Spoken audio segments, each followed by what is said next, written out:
నమస్కారం అండి. నిన్న జంతర్ మంతర్లో సిజేపీ ధర్నాలో ప్రకాష్ రాజ్ గారు కూడా తెలంగాణ దిశలో కూర్చోవడం జరిగింది. అవును, ఆ తర్వాత ఎక్కడ కనిపించలేదు. అవును. దాని గురించి ఏం చెప్తారు?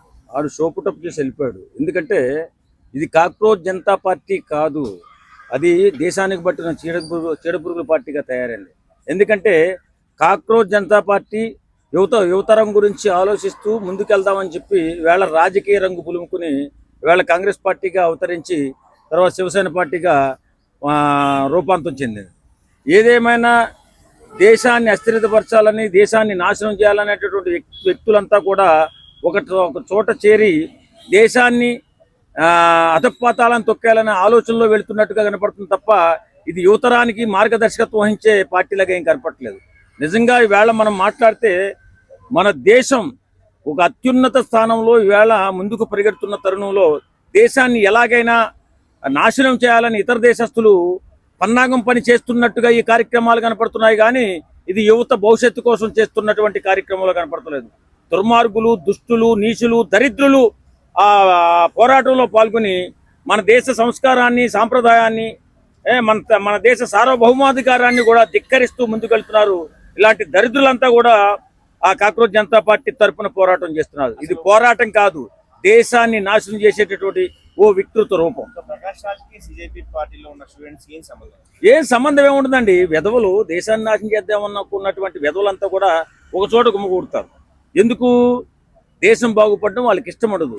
దేశం ఎప్పుడు కూడా అల్లకల్లోలంగా ఉండాలి, అస్థిరతపరుస్తూ ఉండాలి, నాశనం చేయాలనే ప్రయత్నం చేస్తూ ఉండాలి, దేశం ఎదగడానికి వీలు లేకుండా ఉండాలి, ఎప్పుడు కూడా కాళ్ళ కింద చెప్పుల్లా పడి ఉండాలి యువత అని చెప్పి ఆలోచించేటటువంటి ఎదవలంతా కూడా వేళ కాక్రోచ్ జనతా పార్టీ తరఫున పోరాటం చేస్తున్నారు.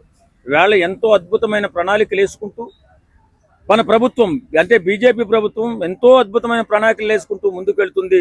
దేశాన్ని నంబర్ 1 స్థానంలో నిలపాలనే ఆలోచనతో ముందుకెళ్తుంటే దాన్ని ఎలాగైనా నాశనం చేయాలని చెప్పి ఇతర దేశస్తుల ఫండింగ్ చేసి మన దేశం మీద ఎవరైతే పగబట్టారో, మన దేశాన్ని ఎవరైతే నాశనం చేయాలని చూస్తున్నారో, మన దేశ సాంప్రదాయాన్ని, సంస్కృతిని విచ్ఛిన్నం చేయాలని చూస్తున్నారో అలాంటి రాక్షసులంతా కలిపి ఇవాళ మన దేశమే పడి ఈ కాక్రోచ్ జనతా పార్టీ రూపంలో మన దేశాన్ని నాశనం చేయడానికి ముందుకు వస్తున్నారు.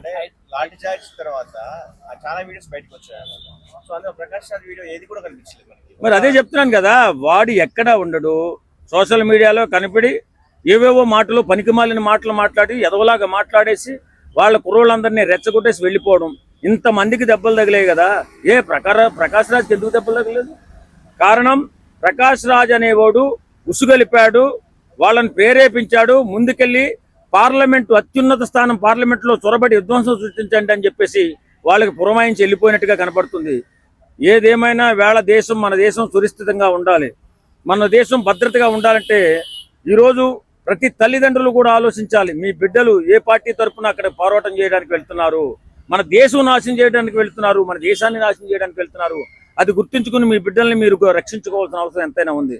ఈవేళ ఉగ్రవాదుల కంటే హీనంగా, దుర్మార్గంగా దేశాన్ని నాశనం చేసే వారితో కలిసి మీ బిడ్డలు కూడా వెళ్తున్నారు. మీ బిడ్డలు జాగ్రత్త అని చెప్పి ఈ సందర్భంగా తెలియజేసుకుంటారు. ప్రకాష్ రాజ్ పక్కన పెడితే అభిజిత్ దీప్తతోనే ఇంకో ఇద్దరు ఉండే, విజేత దయ అని ఇంకో అబ్బాయి. అయితే వాళ్ళిద్దరు కూడాను ఆ ప్రొటెస్ట్ లో లేరు. తర్వాత చూస్తే ఇక్కడ స్టూడెంట్ దెబ్బలు తింటుంటే వాళ్ళు ఒకటి మాల్లో తిరుగుతున్నాడు, వాడిని పోయి వేరే అంటే కెమెరామెన్ అంటే సంథింగ్ మీడియా వాళ్ళు పోయి అక్కడ స్టూడెంట్ దెబ్బలు తింటుంటే నువ్వు ఇక్కడ ఏం చేస్తావు అంటే నవ్వుతున్నాడు ఆయన. అటుపక్క ఇంకోడేమో పోయి సెలబ్రిటీలతో ఫోటోలు దిగుతున్నాడు.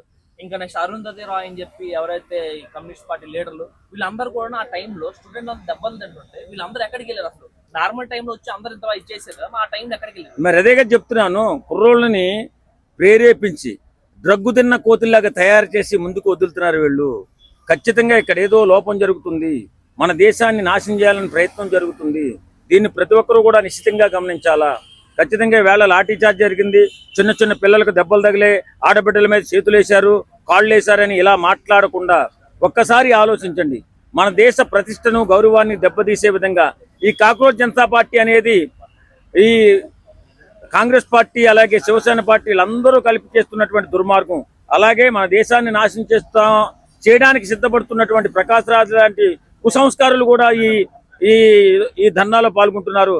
ఖచ్చితంగా మనందరం కూడా వారిని నిలువరించాల్సిన అవసరం ఎంతైనా ఉంది. అయితే ఢిల్లీలో ఆల్రెడీ ఒక 1 మంత్ ఆయన నుంచి ఆ ప్రొటెస్ట్ చేస్తున్నారు.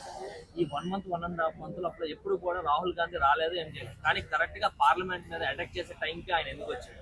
చెప్తున్నాను కదండి, మన దేశం బాగుండడం వాళ్ళకి ఇష్టం ఉండదు, మన దేశం నాశనాన్నే కోరుకుంటారు. కాబట్టే కాంగ్రెస్ పార్టీ ఈవేళ మన దేశంలో అక్కడక్కడ తప్ప ఎక్కడ కనిపించకుండా పోయింది. ఎందుకంటే తరతరాలుగా మన దేశాన్ని నాశనం చేద్దామన్నకున్నటువంటి పార్టీ ఏదైనా ఉందంటే అది కాంగ్రెస్ పార్టీ.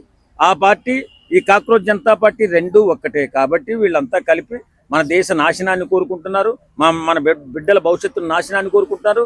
ఖచ్చితంగా మన బిడ్డల చావుల్ని కోరుకుంటున్నారు. తస్మాత్ జాగ్రత్త. ఈవేళ అక్కడ ఏదైనా అలజడి జరిగి ఏ ఫైరింగో జరిగితే మన బిడ్డలు చనిపోతే ఎవరిది బాధ్యత? కాబట్టి మన బిడ్డలను మనం కాపాడుకోవాల్సిన పరిస్థితి ఎంతైనా ఉంది. ఆ కాక్రోచ్ జనతా పార్టీ చెప్పిన విధంగా కానీ, కాంగ్రెస్ పార్టీ చెప్పిన విధంగా కానీ మీ పిల్లలు ధర్నాలో పాల్గొనకుండా చేయాల్సిన బాధ్యత మనపై ఉంది. కాబట్టి ఈ దుర్మార్గమైన ఆలోచనల, ఈ దుర్మార్గమైన మనుషుల నుంచి మన బిడ్డలను మనం కాపాడుకోవాలా. Cockroach Janata party, Congress party నుంచి మన దేశాన్ని మనం రక్షించుకోవాలని చెప్పి ఈ సందర్భంగా తెలియజేస్తాం. ఫైనల్ గా ఒక క్వశ్చన్ సార్, ఏదైతే FCRA ఏదైతే బిల్ ఉందో ఆల్రెడీ 20,600 లైసెన్స్ క్యాన్సిల్ చేసింది బీజేపీ గవర్నమెంట్. అందులో 2 FCRA ఏవైతే లైసెన్స్ ఉన్నాయో అవి సోనం బ్యాచ్, మిగతా కూడా ఇంకా చాలా మంది ఉన్నాయి, అది లెఫ్టిస్ట్ పార్టీ వాళ్ళు ఉన్నాయి. అయితే లెఫ్టిస్ట్ లాబీలు ఎంతమంది ఉన్నా మొత్తం ఒక దగ్గరికి అయ్యారు. అంటే బీజేపీ ప్రభుత్వం ఉంటే ఇవి అంటే ఫారెన్ ఫండింగ్ ఏదైతే ఉందో ఆగిపోయి ఇప్పుడు కాంగ్రెస్ గవర్నమెంట్ వస్తే బీజేపీ దింపి ఈ ఫారెన్ ఫండింగ్ మొత్తం రివర్స్ తెచ్చుకునే ఇది ఉందని చెప్పేసి అయితే బయట మరి ఇలాంటి దుర్మార్గమైన ఆలోచనలు చేసి ఇవాళ మన దేశాన్ని నాశనం చేయాలని చూస్తున్నారు. ఈ ఆలోచనలన్నీ పసిగట్టినటువంటి మన భారత ప్రభుత్వం ఖచ్చితంగా వీళ్ళని నిలువరించాలా. బాధ్యత లేకుండా ప్రవర్తిస్తున్నారు వీళ్ళు. కాబట్టి ధర్నా ఎందుకండి? ఇప్పుడు ఆ ఏ పేపర్ అయితే లీకేజ్ అయిందో సంబంధిత అధికారులను సస్పెండ్ చేశారు, జైల్లో వేసే వాళ్ళని జైల్లో వేశారు, మళ్ళీ కూడా ప్రవేశ పరీక్ష పెట్టారు. ఇన్ని జరిగినా సరే ఇంకా ఏదో చేయాలని, దేశాన్ని నాశనం చేయాలని ప్రయత్నిస్తున్న వీళ్ళందరికీ కూడా సరైన గుణపాఠం. ఆ పార్టీని ఎవరు నమ్మకండి. ఏదైతే కాంగ్రెస్ పార్టీ, కాక్రోచ్ పార్టీ రెండూ కలిసి దేశాన్ని నాశనం చేయాలని చూస్తున్నాయో వాళ్ళ ధర్నాకి మీ బిడ్డల్ని మీరు పంపించకండి అని చెప్పి మనస్ఫూర్తిగా కోరుకుంటున్నాం. తెచ్చి ఆ యదవ గురించి మాట్లాడడం కూడా వేస్ట్. దేశాన్ని గౌరవించినటువంటి వాడు, మనిషిని గౌరవించినటువంటి వాడు ఎవడైనా ఉన్నాడంటే వాడు ప్రకాష్ రాజ్. ఎవడైనా సరే మనిషిగా పుట్టినందుకు మనిషిని గౌరవించుకుంటూ, మనిషిగా పుట్టినందుకు మన దేశాన్ని మనం గౌరవించుకుంటూ ముందుకెళ్ళాలి తప్ప ఇలాంటి వెధవల వల్ల మన దేశం నాశనం అవుతుంది. ఖచ్చితంగా మన బిడ్డల భవిష్యత్తు నాశనం అవుతుంది. తస్మాత్ జాగ్రత్త. Thank you.